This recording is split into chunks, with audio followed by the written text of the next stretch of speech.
What's up, family? Welcome back to Portal Plays, and in this video I'm going to be giving you a brief review of the Nomad Scuf mobile gaming controller. So as you see, this one right here supports iPhone and is only made for iPhone currently. I didn't see any information online that states that this will be coming to Android anytime soon.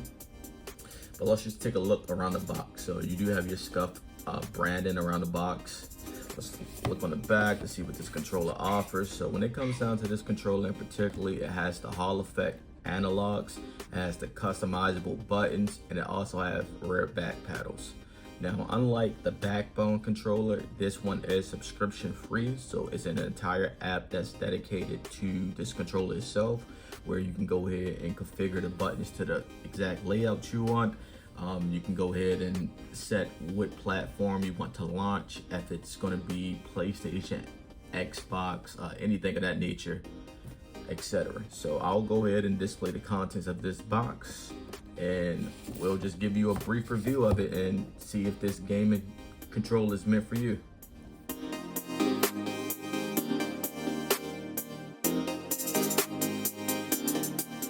Now that you see what we have inside the box, this will be all the contents. So you actually have the controller itself right here. It comes with a USB-C to normal USB charging cable, which has the fabric braided around. This roughly is probably around 4 to 6 feet. You have your attachment for the 15 Pros and up. So basically, when it comes down to the Pro models of the iPhone, the camera bump is a little bit too big, and if you put it inside the controller, it won't sit evenly. So this attachment right here, you'll just stick it right here, and it'll actually fit your phone nice and snugly. We do have 2 dome-shaped caps. So with these caps right here, they are removable. When it comes in a package, it's going to be the concave caps, what I prefer to like a lot better than the dome-shaped ones. So this is pretty much all the contents that you do get inside the box right here, and obviously the manual. Now let's talk about this controller for a little bit. When it comes down to the actual controller, it feels very, very premium. It has rubber, far as like a soft texture rubber instead of like a rough plastic. You also have rubber backing right here, which is very, very, very comfortable. A lot of controllers, even just standard console controllers, don't even have the rubber that's built this well. You have your 2 back buttons right here. You have your R1, L1, R2, L2 right here. Nice and soft, so not clicky at all. Now when it comes down to these back buttons, they are very clicky. Just take a listen. For some people, they may not like it, but to me personally, it's very satisfying. This actually stretched up to roughly around, I would say, 7.5, 8 inches wide. So for anybody that has one of the bigger phones out here, you could definitely get away with using this. One of the best things I like about this controller in general is that the sticks are symmetrical. So they are symmetrical, and they are going to be the traditional size as just a regular standard controller, any console controller. So that's the one on my book. Now when it comes down to majority of the buttons, you do have your D-pad right here, which is pretty soft and mushy. You have your A, X, Y, and B.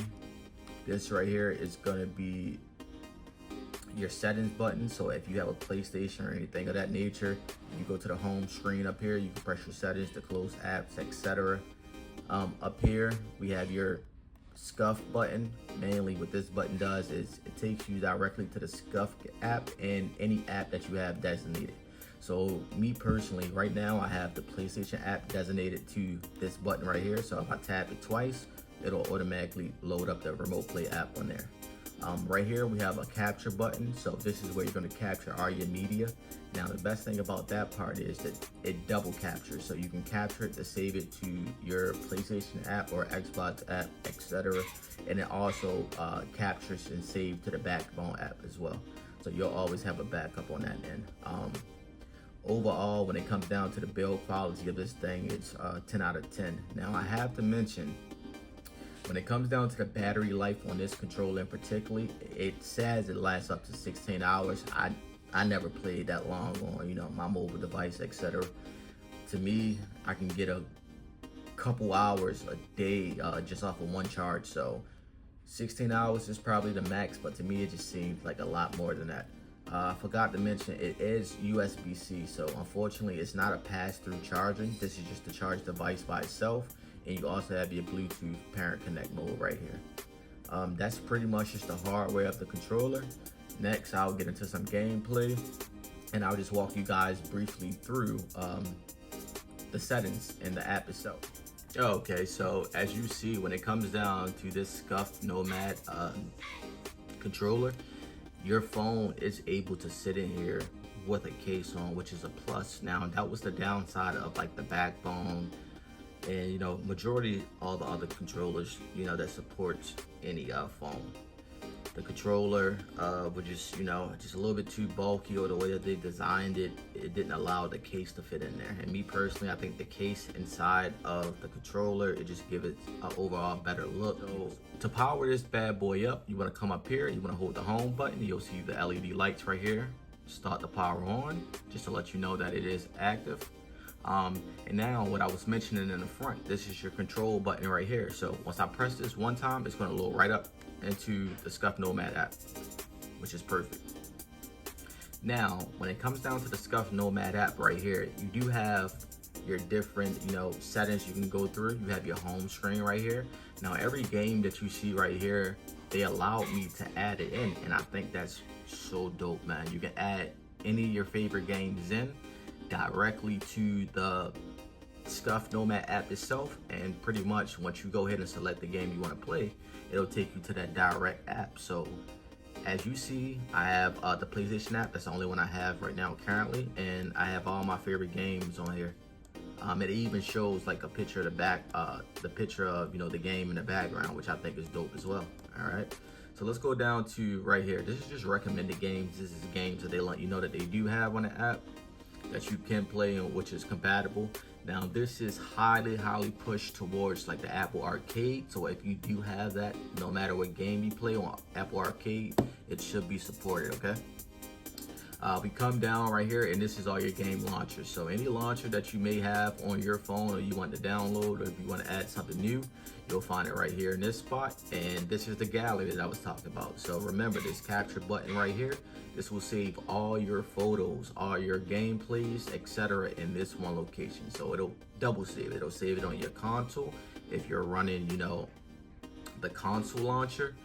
But if you're running just Apple Arcade, it'll save it on here and in your photos as well. So let's get down into the menus. So this is the menu button right here. You're just gonna tap that one time. Now right here is just the customization when it comes down to the controller. As you see, I have Remnant 2, GTA, Profile 3, and from my knowledge, it's no cap on the profiles itself. So essentially you can pretty much have 20, 25, I'm guessing, I'm not sure. I didn't see any cap on there, but it's easy to just create a new one. So you just want to go ahead and hit X. It'll create a new profile. Now say you want to edit this profile to something particular.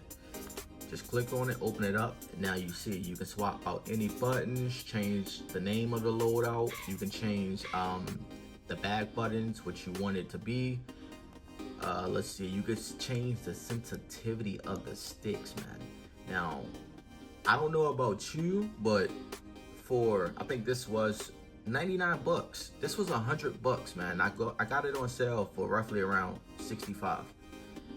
All the capabilities that you're getting is compared to an elite console controller. Just in, you know, a small form factor of a mobile gaming controller. Look at this. You can set your presets. You have all different settings you can go through, you know, just to get the best one that you like.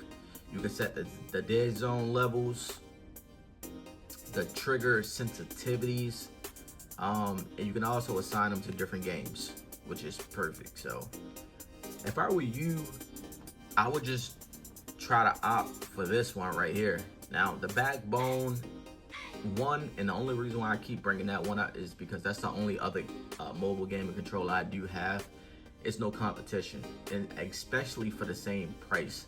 Now if you were to use like a backbone, you'll have to pay for these type of settings, and I don't think the backbone have all these settings that this controller offers, especially not back buttons, especially not reprogrammable buttons. So with this, it's just without a doubt. So right there is just your customization.